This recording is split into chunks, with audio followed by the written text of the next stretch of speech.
रूसी हमले पर यूक्रेन का बहुत बड़ा बयान। रूसी हमले में अब तक 90 बच्चों की मौत हो गई है।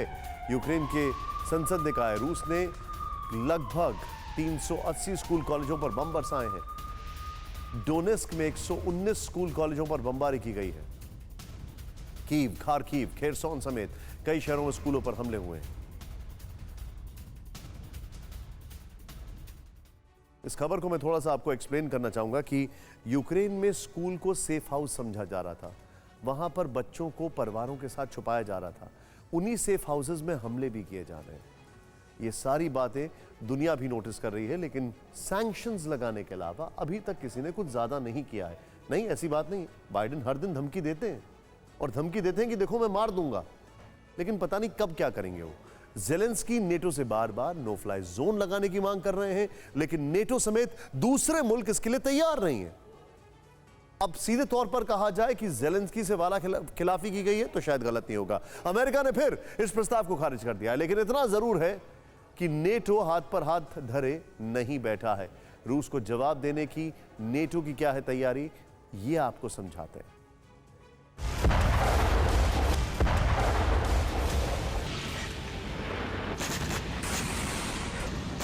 यूक्रेन वॉर के बीच वर्ल्ड वॉर के कई संकेत साफ साफ दिखने लगे हैं। ब्रिटेन के आसमान में न्यूक्लियर वॉरहेड ले जाने में सक्षम अमेरिका के B-52 बॉम्बर की उड़ान नजर आई। इस उड़ान को नाटो को रूस की धमकी के जवाब के तौर पर देखा जा रहा है। वो धमकी जिसमें रूस ने कहा था कि यूक्रेन के साथ कोई आया तो उसे कीमत चुकानी होगी। दूसरा डेवलपमेंट एक और नाटो मेंबर कंट्री टर्की की तरफ से दिखाई दिया। टर्की ने भी समंदर के अंदर से वॉर एक्सरसाइज के नाम पर अपनी ताकत दिखाना शुरू कर दी। टर्की ने अपनी सबमरीन से टॉर्पीडो फायर किया। ये सबमरीन मारमारा सी में तैनात है। अब इस सबसे बड़े डेवलपमेंट को समझने की जरूरत है। अभी तक टर्की रशिया के खिलाफ ज्यादा वोकल नहीं था, लेकिन 2 दिन पहले ही नाटो के महासचिव और टर्की के प्रेसिडेंट अर्दोआन के बीच मीटिंग हुई। इस मीटिंग के बाद नाटो की तरफ से कहा गया कि टर्की ने रूस के यूक्रेन पर कब्जे के खिलाफ स्टैंड लिया है और मीडिएशन का ऑफर भी दिया। इसी के बाद टर्की की फायर पावर दिखने लगी, यानी टर्की का क्लियर स्टैंड नाटो की ताकत बढ़ाएगा और रूस की बेचैनी भी। अब यह बार बार कहा जा रहा है कि रूस सिर्फ यूक्रेन तक नहीं रुकेगा, बल्कि उसकी नजर बाल्टिक नेशंस पर भी है।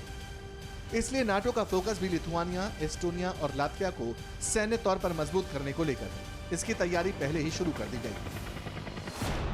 इस वक्त बाल्टिक देशों में नाटो की सेना वॉर एक्सरसाइज कर रही है। एस्टोनिया में 2146 रिजर्व फोर्स तैनात है। लात्विया में 1680 लड़ाके पहुंच गए हैं। लिथुआनिया में भी नाटो के सैनिक रूस को चुनौती देने को तैयार हैं। इस बीच आज लिथुआनिया के डिफेंस मिनिस्ट्री की तरफ से एक और जानकारी शेयर की गई। कहा गया कि रूसी हमले के खतरे को देखते हुए 3 और मिलिट्री कैंप तैयार किए गए हैं। इधर नाटो का फोकस ईस्टर्न यूरोप की 2 और कंट्रीज पर भी है। पोलैंड और रोमानिया को लेकर भी नाटो फोर्सेस एक्टिव हो चुकी हैं। जानकारी के मुताबिक बाल्टिक देशों के साथ पोलैंड और रोमानिया में नाटो के कुल 14,000 रिजर्व फोर्स मौजूद हैं, जबकि पोलैंड पर अमेरिका ने अपनी पैट्रियट मिसाइल तैनात कर दी है। पोलैंड में इस वक्त नाटो के करीब 7,000 जवान हैं, जबकि रोमानिया में 2,500 से ज्यादा नाटो सैनिक आ चुके हैं। खबर तो यह भी है कि अमेरिका भी यूरोप में अपने सैनिकों की तादाद दिन ब दिन बढ़ा रहा है। अमेरिका ने अभी तक 3800 जवानों को यूरोप में तैनात कर रखा है। इसके अलावा 87 डिवीजन के ट्रूप्स भी पोलैंड आ चुके हैं, जबकि फ्रांस के ट्रूप्स रोमानिया में तैनात हैं। फ्रांस तो अपने टैंक्स भी रोमानिया लेकर पहुंच चुका है। इसका मतलब साफ है कि नाटो धीरे धीरे ही सही ईस्टर्न यूरोप सेक्टर को मिलिट्री हब के तौर पर तैयार कर रहा है।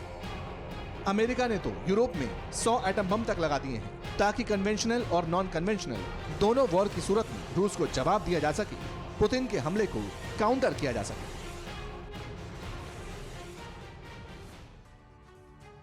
परवाह देश की, सोमवार से शुक्रवार रात 10 बजे TV9 भारतवर्ष पर।